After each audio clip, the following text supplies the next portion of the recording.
PBC, Jermall Charlo, they continuously trying to do the African American versus the Mexican fighter, and hopefully feel like that's going to create revenue and things of that nature. Look, I'm gonna say this right now. I think it's a myth at this point. It's getting kind of corny. It's getting kind of corny. What's gonna be next? Is Jermall Charlo gonna come with the sombrero and the Mexican colors and stuff like that, right? Trying to pander to the Mexican family, los Latinos, my hand. I mean, let me be real, because a lot of people ain't saying it right now. But let me be real with y'all. You look like clowns, payasos.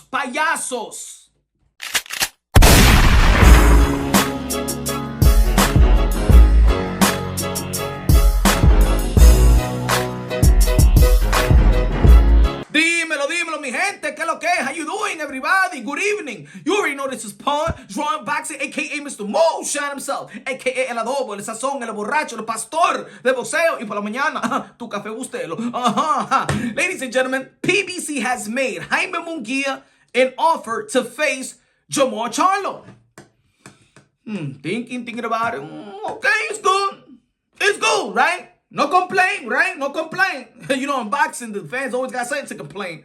Ladies and gentlemen, the fans been complaining about Jermall Charlo's and his career. Has it gone? You know, not fighting enough, not fighting good competition, still stuck with the WBC title belt in the middleweight division without unifying the title. It's frustration.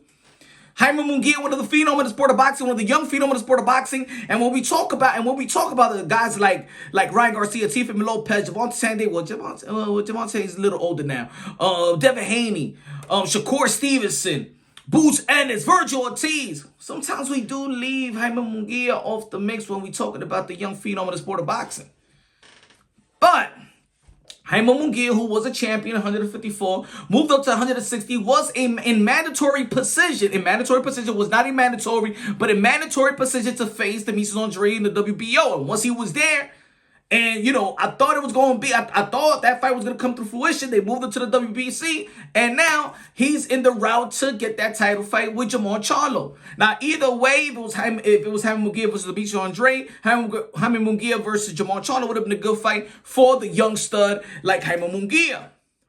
I also understand that PBC, Jermall Charlo, they continuously trying to do the African American versus the Mexican fighter, and hopefully feel like that's going to create revenue and things of that nature. Look, I'm gonna say this right now. I think it's a myth at this point.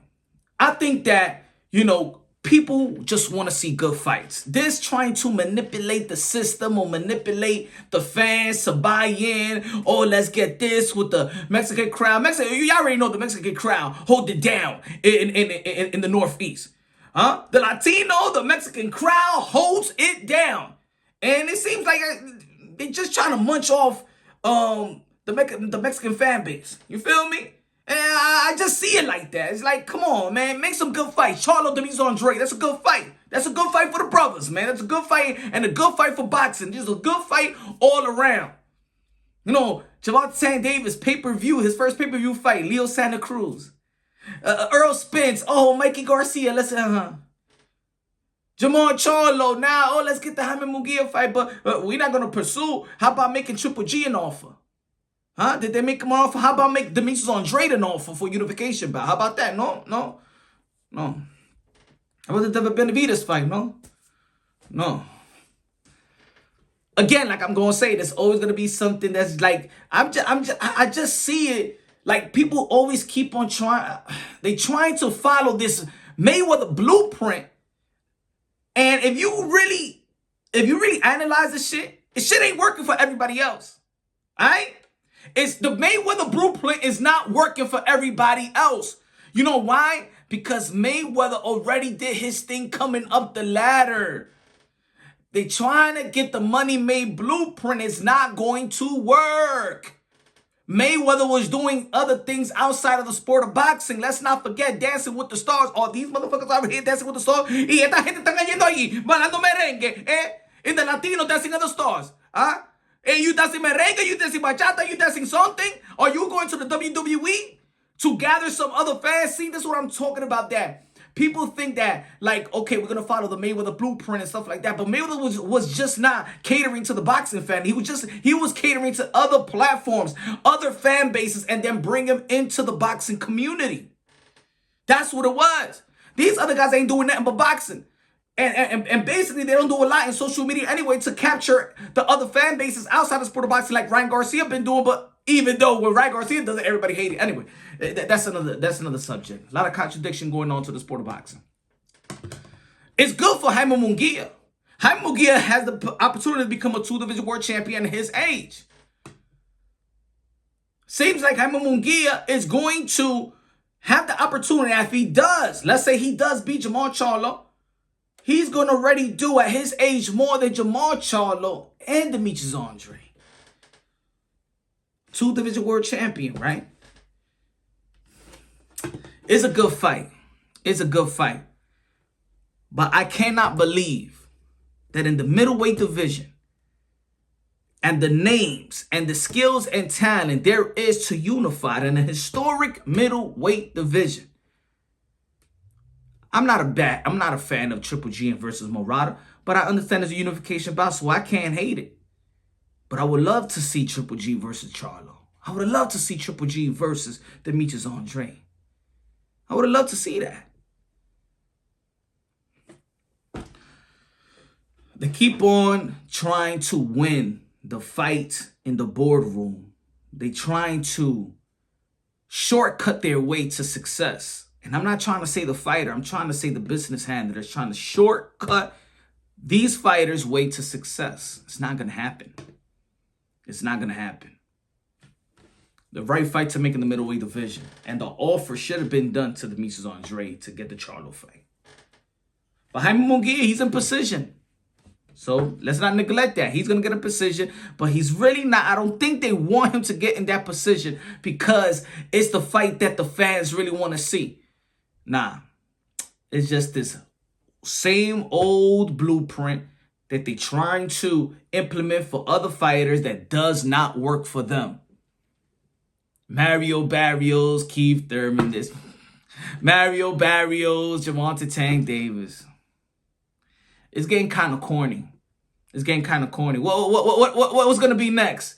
Is Jermall Charlo going to come with the sombrero and the Mexican colors and stuff like that, right? Trying to pander to the Mexican family. The Mexican family, los Latinos, my hand. I mean, let me be real, because a lot of people ain't saying it right now. But let me be real with y'all. You look like clowns, payasos, trying to pander, Just like you remember the Democratic Party when there was before Sleepy Joe became president, and they had the dashiki colors and they was on their knees pandering to the brown and black community. Remember that? Pandering to the Mexican community is not gonna get you respect. Fighting is going to get you the respect. And not only beating them, but fighting in a way that the Mexican and Latinos love the way a fighter, they like how a fighter performs. And they need to fight. You got to show them that you could fight. Jermall Charlo was saying in the interview, we need to perform past the fans. Meaning is, when he was talking about that, you know, and when he was talking about his brother potentially fighting Devin Benavidez, that he gotta throw some good shots and power shots, try to knock him out, because that's the way you're going to get the crowd behind you. The reason why the Mexican fan base adopted the guys like Manny Pacquiao, not because he maybe look a little bit Mexican or nothing like that, it's because the way that he fight. If Mayweather would have beaten the ish out of Canelo Alvarez in a spectacular fashion, they would have loved him. People love Mayweather, but a lot of people hate him as well. It's about the fight. Stop trying to pander stop trying to pander to the crowd, to the Mexican fan base. Stop trying to the business model of black and a Mexican. It's not even about that you think it's a good fight. You just want to create that this is gonna make money because it makes sense. It's getting old. And the Mexican people, Latino people see past that. They look at it like it's fucking corny. That's just how I see it. Subscribe to the channel, hit the notification bell, get my updated videos. I love you. God bless, and on to the next.